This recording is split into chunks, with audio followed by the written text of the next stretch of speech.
Good afternoon, good morning, or good evening from wherever you are in this various part of the world. I am so excited to be here back with you today on the Lemonade Mindset Podcast.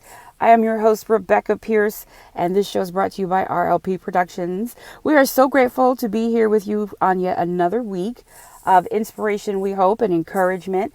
And we're so excited again because this, of course, is Valentine's Day week. Yes, we are celebrating again this Friday, February the 14th, one of the most lucrative and romantic holidays of the year.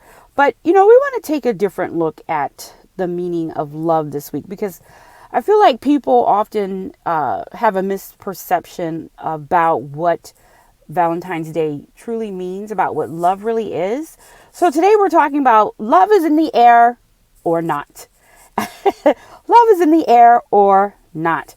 Our quote, as always, we love to start with a beautiful quote to help support our discussion. And today our quote is from one of my favorite poets, Robert Frost. And Frost said, "Love is an irresistible desire to be irresistibly desired."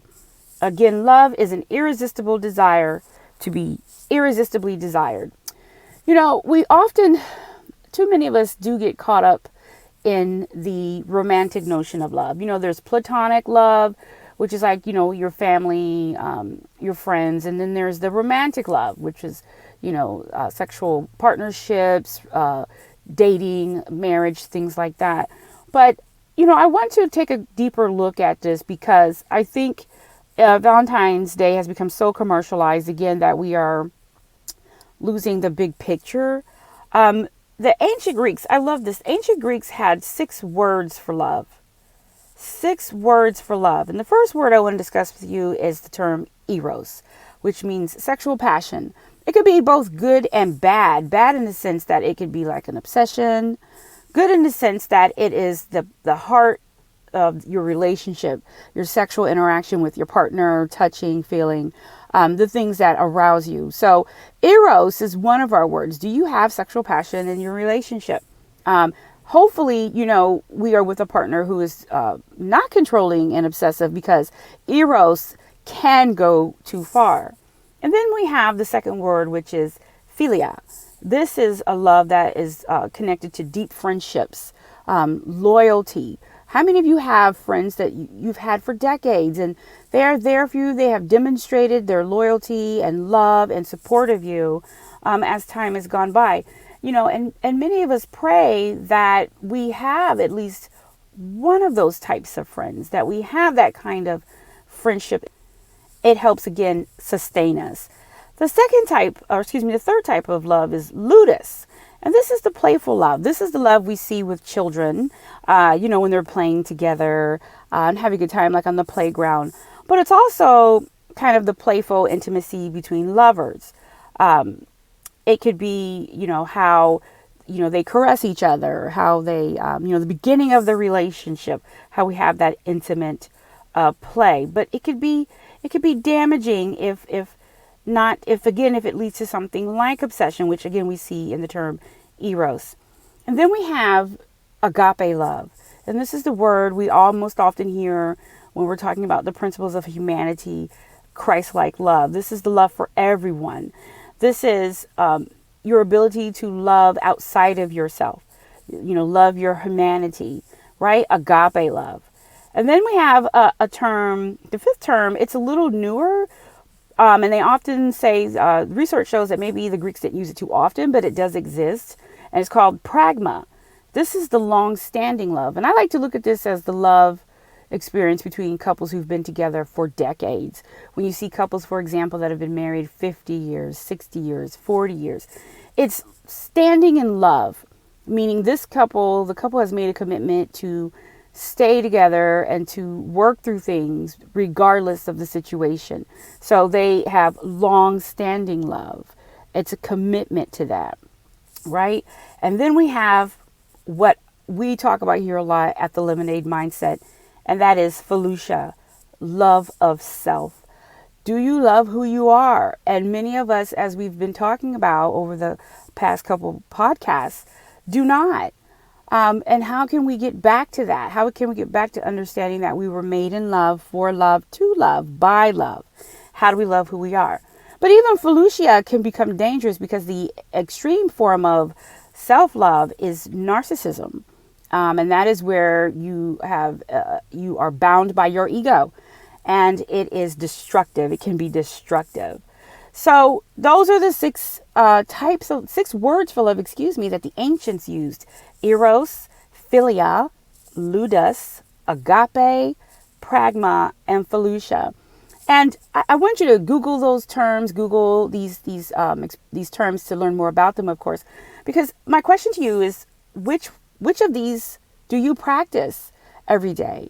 And which of these is probably, in many respects, the real intention of Valentine's Day? I argue, of course, that it is agape love and Felicia.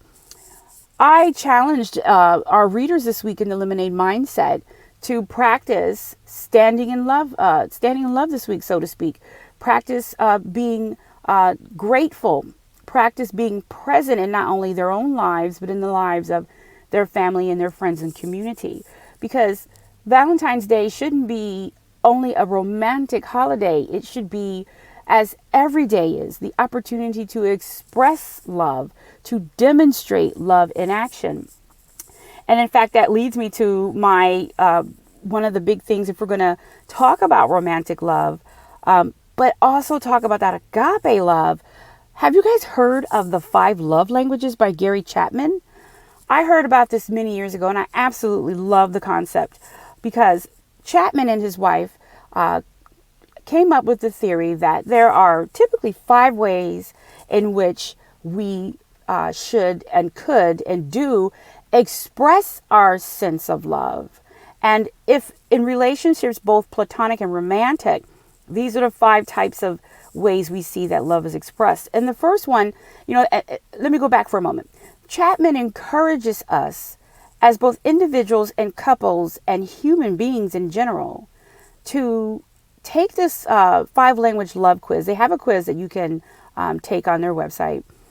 Just Google the 5 love languages. You'll see it out there, where you can, see what is the language that not only you best express how you feel about others, but the language that you need to demonstrate that you are loved and appreciated by others. And the first one is words of affirmation. I have taken this test. I took it several years ago, and I took it most recently. And for me, what's fascinating is that when I first took the test several years ago, my love language was words of affirmation. I am a writer, so of course I would love language. Of course I would love words. But then when I took the test most recently, I learned that my love language for now, where I'm at in my life, is physical touch.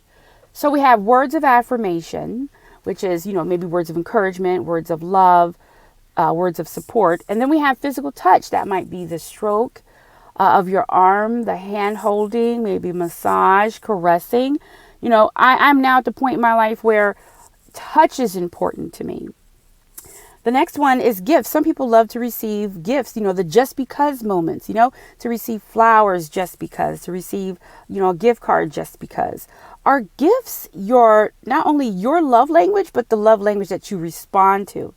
And then we have acts of service. That is being able to help, being allowed to help, right? Being allowed to help others, or having others to help you. Is acts of service your love language?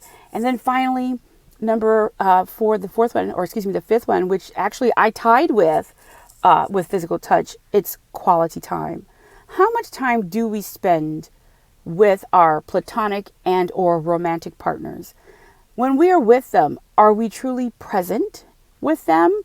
One of the things we see happening now in the dating world is that people really are not present on their dates. Everyone is on their phone. I cannot tell you how many times I've gone into a restaurant for dinner and I've seen a young couple, which clearly looks like their first date, but they're so uncomfortable that they're on their phones. And so that is a disconnect. And this is something we need to look at. How do we get back to communicating with one another? How do we get back to spending quality time? I know for many people, particularly this generation, it is hard for them to understand quality time because the computer allows us to keep our distance. So when we're texting someone or emailing someone or DMing someone, that's not face-to-face interaction. And in those exchanges, you can hold back. But when you're in person-to-person situations, one-on-one situations, our greatest fear is that people will find out the truth about who we are, which in many cases is an insecure, fearful human being. But that is okay, because our job is to learn how to walk through fear. Our job is to learn how to love ourselves to the point where we push through and push past our insecurities. And we surround ourselves with people who teach us and enable us how to do that. So it is very important then again to understand, what is my love language? How do I express it, and how do I want it expressed to me?